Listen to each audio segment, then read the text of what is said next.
Hello preservationists and welcome to Forest of Illusion. Today we've preserved a very special piece of software for the Nintendo GameCube, a debug build of Mario Kart Double Dash. Now, what makes this so special? Well, prototypes for any Nintendo game are very rare and extremely hard to come by. In an already scarce market where prototypes alone are a rarity, finding a new first-party Nintendo prototype or development build is almost next to impossible because of how secretive and thorough Nintendo is with making sure these kinds of things never see the light of day. With that being said, how did this debug Mario Kart disc come about? Let's take a look, shall we? A few days ago, an auction appeared on eBay that caught people's eyes. It was a GameCube NR reader, a piece of development hardware that was used to play special NR discs that were burned with development builds and sometimes even retail games for review purposes.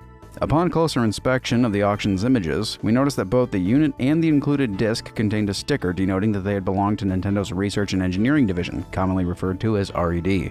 Similar stickers can be found on prototype Wii U gamepads, Nintendo 64 development cartridges, and even DS systems. Curiously, a controller with a Sega asset tag was included along with the unit. But what had us really confused was the writing on the disc itself. It reads July 5th, 2004. Weird. If you're as invested in the Mario Kart Double Dash lore as I am, you'll know that's nearly half a year after the game's final release date. Under the date written on the disc, there's a unique ID number. It was most likely used for keeping track of discs. The seller of the NR reader also had a second copy of the disc with its own unique ID number that came with the TDEV development unit.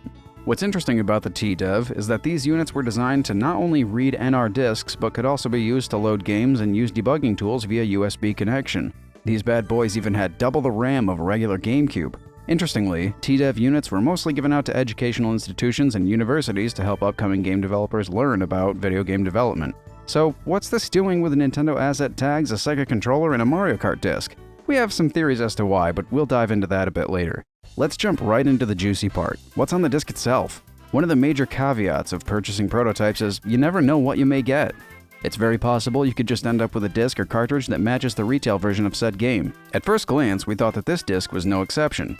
The listing photos had no indications of differences at all. When we had this disc on hand and booted it up, the differences to the retail game stood out to us right away. The game's build date appeared for a few seconds during startup, and the date displayed on screen matched the one that was written on the disc. We knew we needed to dig deeper to find out if there was more to this. We went ahead and reached out to a talented Mario Kart Double Dash modder, Debug Yoshi, to help us discover more information. By digging through the game's code, he found that the game contained several debug menus which can be accessed using specific button combinations. The main debug menu is accessed on the title screen or any subsequent menus outside of a race by holding the Z button and start.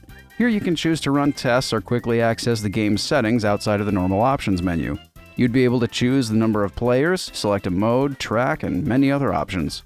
By plugging in a second controller and pressing both the R and Z buttons, you can access even more debug functions. The first page is called Proc Time, which allows the C stick on the second controller to start or stop a timer for measurement. Pressing Y toggles further debugging information on screen. The next page is a memory map, allowing the user to select an on-screen item with the C stick. Pressing A over the item brings up further details. There's also a USR page providing live race details on screen like the lap number, player positions, ranking, camera mode, and more.